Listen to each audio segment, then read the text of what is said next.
Hello, classmates and Professor Daniel. This is Leah Miles from Southeastern University CFC's Extension site. Today we're going to talk about Tiberius. My sources for this art talk are from our textbook, Culture and Values, A Survey of Humanities, and from videos published from the Khan Academy. So let's get started. Who was Tiberius? Tiberius Caesar Augustus was born November 16, 42 BCE, and died March 37 CE. He was born on the island of Capri. This is near Naples, Italy.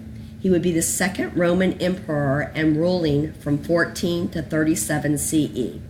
Who was his family?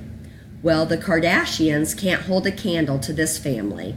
Tiberius's father, Tiberius, not to make it confusing, they weren't called juniors back in the day, was a fleet captain for Julius Caesar. His mother was notoriously beautiful and was a cousin to his father. Yep, keeping it all in the family. After Julius Caesar's assassination, Tiberius's father pledged his allegiance to Mark Antony. This was Caesar's famous protege. At this point in time, Augustus Caesar's grandnephew and heir had a falling out with Antony. This resulted in a power struggle, and Mark Antony won. Tiberius and his family became fugitives. Over time, they were granted amnesty and returned back to Rome. Now that you know his family, who and how did Tiberius rule? Tiberius was patient and methodical. During his reign, he set laws and policies which were strategic for long-term wellness of the state. Tiberius did not move armies, nor did he alter governors without reason. In addition, he wanted to financially secure the state. He cut imperial treasury spending that built enormous wealth. In addition to strengthening the financial state, he strengthened the Roman navy. According to some historians, the power of Rome was never more secure. A fun fact during his reign was that he forbids the practice of gladiator games and lavish forms of respect for his office. These were practices done in the past by Julius Caesar and Augustus. What was Rome like?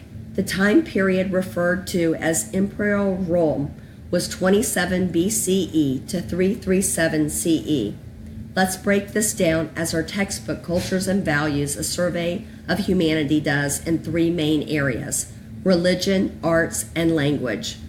First, we will discuss religion. This is the period in which Neoplatonism was developed.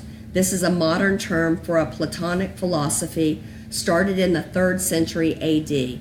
This is a single principle, the one, an idea which is still popular today in Christianity, Judaism, Islam, and Eastern religious cults. Next, imperial architectural design mimicked the classic style of Athens.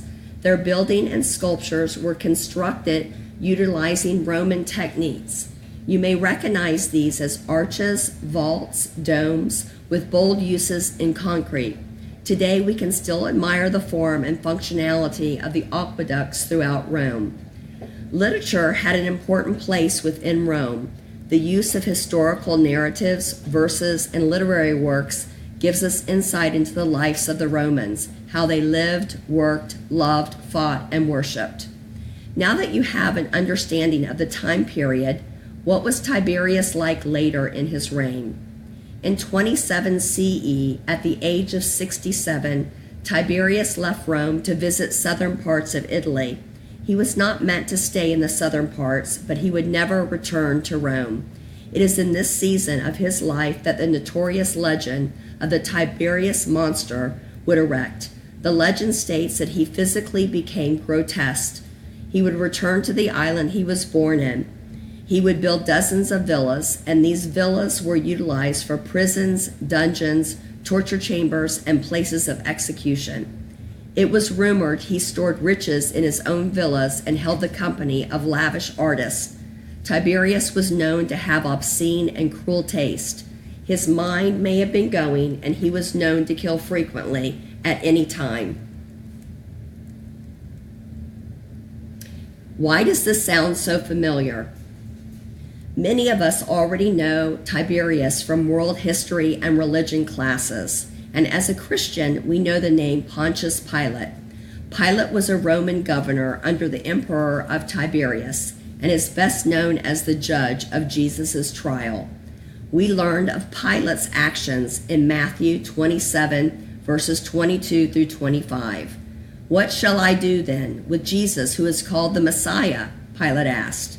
Then all answered, "Crucify him." "Why? What crime has he committed?" asked Pilate. But they all shouted all the louder, "Crucify him."